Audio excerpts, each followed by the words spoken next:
সবকিছুর সমন্বয়ে আড়ি পাতার একটা জায়গা, গোয়েন্দাগিরির একটা জায়গা, রাষ্ট্রসিদ্ধ আইনসিদ্ধ একটা ব্যাপার।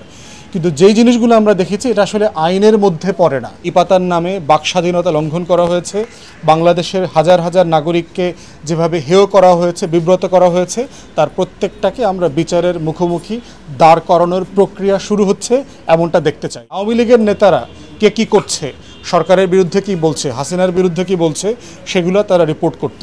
সবচেয়ে বড় আকারে যেটা করেছে সেটা তারেক রহমান এবং তারেক রহমানের চারপাশের ক্লোজ মানুষদেরকে আড়ি পাতা, তাদের কাছ থেকে তথ্য সংগ্রহ করা এবং সেটা শেখ হাসিনাকে দেয়া। 16 বছরে বাংলাদেশে বিভিন্ন আইনশৃঙ্খলা বাহিনী সরকারের একেবারে উচ্চপদস্থ কর্মকর্তা এবং নির্বাহীদের আদেশে হাজার হাজার নাগরিককে গুম করেছে, খুন করেছে। তারপরে হচ্ছে লাশ খুঁজে পাওয়া যায় নাই, ক্রসফায়ারের নামে, ফোর্স ডিসঅ্যাপিয়ারেন্সের নামে তাদের মৃত্যুর কোনো খোঁজখবর তাদের পরিবার পরিজন কিছুই জানে না। এই প্রেক্ষিতে আমরা দেখলাম যে লক্ষণ সেন পালিয়ে যাবার পরে আয়নাঘরের সামনে, ডিজিএফআইয়ের অফিসের সামনে যারা গুমের শিকার হয়েছেন এমন পরিবার স্বজনরা, ছেলেমেয়েরা সেখানে গিয়ে প্রতিবাদ করেছে। বিশেষ করে গুম ছিলেন এমন একজন সেনা কর্মকর্তা হাসিনুর রহমান এবং মারুফজামান নামে আরেকজন কর্মকর্তা, দুইজনের নেতৃত্বে 25 থেকে 30 জন সেনা কর্মকর্তা সেখানে প্রতিবাদ করেছেন এবং স্বজনরাও সেখানে উপস্থিত ছিল। আমরা যারা গত 4-5 বছর থেকে আয়নাঘরের বিরুদ্ধে পাবলিকলি কথা বলেছি, সমালোচনা করেছি, আমরাও যথেষ্ট হুমকির মধ্যে ছিলাম এই বিষয়গুলো নিয়ে কথা বলার জন্য। একমাত্র ফলাফল দেখলাম যে 2 জনকে আয়নাঘর থেকে ছেড়ে দেওয়া হয়েছে। ব্যারিস্টার আরমান নামে একজন, যিনি একজন জামাত নেতার ছেলে যার ফাঁসি হয়ে গেছে, আর দ্বিতীয়ত হচ্ছে আরেকজন জামাত নেতার ছেলে যিনি সেনা কর্মকর্তা ছিলেন, ব্রিগেডিয়ার জেনারেল ছিলেন আজমি, এবং সে তার লং কোর্স যেটা ছিল সেই কোর্সে তিনি অত্যন্ত পেশাদার সোর্ট অফ অনার অফিসার ছিলেন। ওনাদেরকে ছেড়ে দেওয়া হয়েছে 8 বছর পরে। এবং ব্যারিস্টার আরমানের খুব করুণ বাস্তবতার কথা আমরা পত্রিকাতে পড়লাম, সোশ্যাল মিডিয়াতে পড়লাম যে 8 বছর তাকে চোখ বেঁধে রাখা হয়েছে।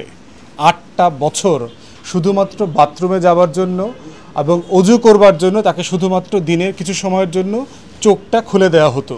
এবং এই কারণে যেটা হয়েছে তার চোখ দুটো প্রায় ড্যামেজ হয়ে গেছে। সে খুব অল্প দূরত্বে 3 থেকে 4 ফিট দূরত্বের বাইরে আর কিছু দেখে না, তার দুটো চোখে অপারেশন করা দরকার। তো একইভাবে আমরা দেখেছি যে ব্রিগেডিয়ার জেনারেল আজমির উপরও এই ধরনের অমানসিক নির্যাতন করা হয়েছে। তো এই 2 জনের বাহিরেও হাসিনুর রহমান যিনি বীর প্রতীক, উনি দাবি করেছেন যে আরও মিনিমাম 30 থেকে 35 জন সে আয়নাঘরে উনি দেখেছেন উনি যখন ছিলেন, তাদের কাউকে এখনও ছাড়া হয় নাই।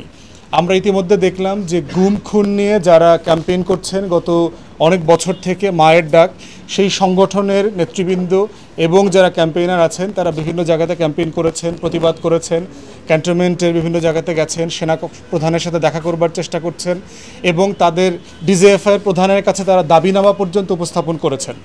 ডিজিএফআইয়ের পক্ষ থেকে তাদেরকে বলা হয়েছিল তারা এই বিষয়ে একটা আপডেট দেবেন। আমি যতটুকু জানি 2-3 দিন আগ পর্যন্ত মায়ের ডাকের সমন্বয়কের সাথে আমার যে কথা হয়েছে, ডিজিএফআই এখন পর্যন্ত কোনো আপডেট দেন নাই। তারা ইতিমধ্যেই আইনি প্রক্রিয়া শুরু করেছেন এবং ডিজিএফআই থেকে শুরু করে আপনারা জানেন যে শেখ হাসিনার যে প্রতিরক্ষা উপদেষ্টা ছিল জেনারেল তারেক আহমদ সিদ্দিকী, তার নেতৃত্বে জিয়াউল হাসান স্বীকার করেছে ডিবির রিমান্ডের যে বক্তব্য এসছে ওনাদের সর্বোচ্চ হুকুমেই এই গুম খুনগুলো করা হয়েছে। তো সেগুলোর ব্যাপারে ওরা দেশে এবং বিদেশের আদালতে মামলার প্রস্তুতি নিচ্ছেন। আমরা আশা করব যে আন্তর্জাতিক অপরাধ ট্রাইব্যুনাল যেটা হয়েছে এখানে সেটাকে সংস্কার করে আইনি কাঠামো পরিবর্তন করে যে প্রক্রিয়া শুরু করবার কথা রয়েছে জাতিসংঘের তত্ত্বাবধানে এবং টেকনিক্যাল সাপোর্টে তারা এই কাজগুলো অবিলম্বে শুরু করবেন। আর এই কাজগুলোর সাথে আরেকটা বিষয় যেটা জড়িত হয়েছে সেটা হচ্ছে ব্রিগেডিয়ার জেনারেল জিয়াউল হাসান গ্রেফতার হওয়ার পরে যে আড়ি পাতার নামে যেটা হয়েছে, ন্যাশনাল টেলিকমিউনিকেশন মনিটরিং সেন্টার যেটা এনটিএমসি, এই প্রতিষ্ঠানটা মানে ন্যাক্কারজনকভাবে আমরা পরবর্তীতে দেখলাম গণভবন দখল হওয়ার পরে যে 2500 গুরুত্বপূর্ণ মানুষের উপরে তারা এনক্রিপশন ভেঙে তারা মানে চুরি করে তথ্য মোবাইল থেকে বের করেছে এবং প্রত্যেক দিন এই শেখ হাসিনার কাছে তারা এই রিপোর্টটা প্রদান করত। ইভেন আপনারা দেখেছেন যে গণভবন দখল হওয়ার পরে এটার অনেক ছবি ওখানকার ছাত্র জনতারা অনলাইনে দিয়ে দিয়েছে। সেখানে আমরা দেখলাম যে দিন তারিখ সহ যে এই শেখ হাসিনার সাথে এই অমুকের কি কথা হয়েছে, অমুক কি বলেছে, মুখ্য সচিবের সাথে সাবেক অমুকের কি কথা হয়েছে সেটা তারা বলেছে, এবং শেখ হাসিনার আশেপাশের আওয়ামী লীগের নেতারা কে কী করছে, সরকারের বিরুদ্ধে কি বলছে, হাসিনার বিরুদ্ধে কি বলছে, সেগুলো তারা রিপোর্ট করত। এবং সবচেয়ে বেশি আমরা যেটা দেখলাম, সবচেয়ে বড় আকারে যেটা করেছে সেটা তারেক রহমান এবং তারেক রহমানের চারপাশের ক্লোজ মানুষদেরকে আড়ি পাতা, তাদের কাছ থেকে তথ্য সংগ্রহ করা এবং সেটা শেখ হাসিনাকে দেয়া। তো সব মিলিয়ে যেটা হয়েছে যে সংবিধানে আড়ি পাতার ব্যাপারে এবং অন্যান্য আইনের মাধ্যমে আমাদের আর্টিকেল 43-তে বলে দেওয়া আছে যে জাতীয় নিরাপত্তার স্বার্থে আড়ি পাতার সুযোগ আছে। সংবিধানে একটা এক্সেপশন বলে দেওয়া আছে, টেলিকমিউনিকেশন অ্যাক্ট আছে, টেকনোলজি অ্যাক্ট আছে, ডেটা প্রোটেকশন অ্যাক্ট আছে, অনেকগুলো অ্যাক্টের মাধ্যমে, তারপর digital security act, cyber security act, সব কিছুর সমন্বয়ে আড়ি পাতার একটা জায়গা, গোয়েন্দাগিরির একটা জায়গা রাষ্ট্রসিদ্ধ, আইনসিদ্ধ একটা ব্যাপার। কিন্তু যেই জিনিসগুলো আমরা দেখেছি এটা আসলে আইনের মধ্যে পড়ে না।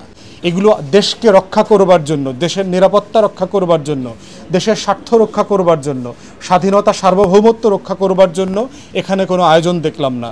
এই পুরো আয়োজনটা হলো শেখ হাসিনার মতো একটা অপদার্থ, অবৈধ স্বৈরাচারকে যে কোনো মূল্যে ক্ষমতায় রাখার যে আয়োজন, এই আয়োজনের এক্সেপশন হিসাবে কনস্টিটিউশনের আর্টিকেল 43 ড্রাফট করা হয় নাই। অতএব এনটিএমসি যা করেছে, জিয়াউল হাসান যা করেছে, তারেক আহমদ সিদ্দিকী যা করেছে, ডিজিএফআই, এনএসআই, এসবি থেকে শুরু করে ডিবি, যারা গুম খুন প্রত্যেকটা ঘটনার সাথে জড়িত কোনো না কোনো ফর্মে, তাদের এইটা হচ্ছে আমাদের দেশের আইন, স্বাধীনতার ঘোষণাপত্র এবং সংবিধান, প্রত্যেকটার সাথে একটা সাংঘর্ষিক জায়গা ছিল। আমরা ইতিমধ্যে দাবি করেছি বাংলাদেশে গত 16 বছরের রেজিমে 4টা বড় গণহত্যা হয়েছে। তার ভিতরে প্রথম গণহত্যা হচ্ছে পিলখানা গণহত্যা, দ্বিতীয়ত হচ্ছে মতিঝিলে হেফাজতের উপরে শাপলা চত্বর গণহত্যা, তৃতীয় হচ্ছে বিএনপি, জামাত, হেফাজত, ছাত্রদল, শিবির মিলায়ে টোটাল বিরোধী দলীয় নেতাকর্মীদের উপরে ব্লক রেড দিয়ে দিয়ে সারা বাংলাদেশে যে গণহত্যা হয়েছে। আর চতুর্থ বড় গণহত্যা হয়েছে জুলাই এবং আগস্ট মাসে। এবং আমরা প্রফেসর ইউনূসকে ইতিমধ্যে লিখিতভাবে বলেছি, সরাসরিও বলেছি যে এই 4টা গণহত্যার আলাদা কমিশন করে তাদেরকে সুষ্ঠু তদন্তের মাধ্যমে যারা দায়ী তাদেরকে বিচারের মুখোমুখি করেন। গুম খুন, আড়ি পাতার নামে বাক স্বাধীনতা লঙ্ঘন করা হয়েছে, বাংলাদেশের হাজার হাজার নাগরিককে যেভাবে হেয় করা হয়েছে, বিব্রত করা হয়েছে, তার প্রত্যেকটাকে আমরা বিচারের মুখোমুখি দাঁড় করানোর প্রক্রিয়া শুরু হচ্ছে এমনটা দেখতে চাই।